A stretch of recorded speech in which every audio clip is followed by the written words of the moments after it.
If you ask 10 people what the smartest way is to buy your first home, you'll likely get 10 different answers. But here's my opinion, coming from somebody who has owned 8 homes myself and helped thousands of people buy their home. I bought my first home when I was 19 years old.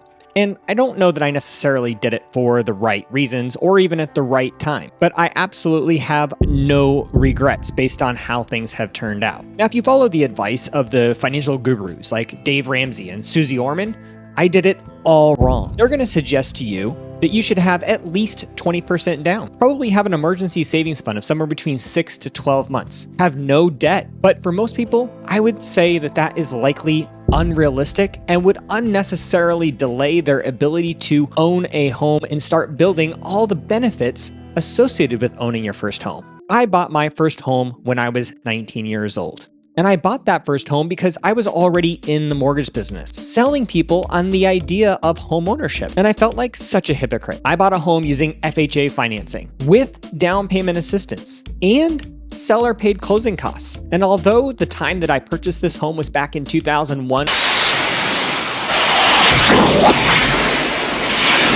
when there were far fewer rules associated with buying a home and getting a mortgage at that time,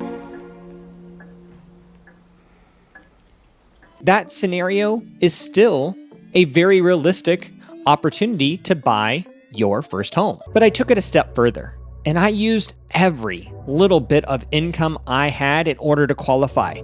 I had a 55% debt to income ratio, which is very, very high and not something I would necessarily recommend. Here's why. See, the day we moved in, our hot water heater leaked and flooded the basement. We had an inch of water sitting in the bottom floor of our home. I didn't have any excess cash sitting around. I didn't have any extra income, and I didn't have the skills to fix it myself. So I did what every 19-year-old would likely do. I called my parents, and they came to bail me out, literally, and realized that the hot water heater needed to be replaced. But I didn't have any money to replace the hot water heater. So of course, my parents bought me a new one. Now things did improve from there, although homeownership is really a roller coaster. There are a lot of benefits of owning your home. We were able to have a dog. We were able to paint the house whatever colors we wanted. But there were obviously downsides, the maintenance associated with it. But every year we owned that home, it got better and better and better. That's because we weren't seeing rental increases like a lot of our friends. Most of our friends were experiencing 5 to 10% annual increases in rent. Because we had owned our home and had a fixed rate mortgage, our monthly housing payment rarely changed. And if it did, it was by a very minimal margin compared to our friends who were renting. Eventually, we decided we wanted to sell the property. But this wasn't until after the housing bubble of 2008. Our home value dropped and we were one of the hardest hit zip codes in all of Colorado. But we realized something at that particular point, which is we hadn't lost anything unless we decided to sell. So we held on until the market had recovered. And once it did, we sold the home and ended up making a good profit. Sometimes I look back and I wonder, should we have just rented instead of buying a home? My answer is no. I have no regrets about buying my first home despite all the struggles we experienced along the way. Owning a home forced me to save. I had to make my monthly housing payment, which reduced my principal balance.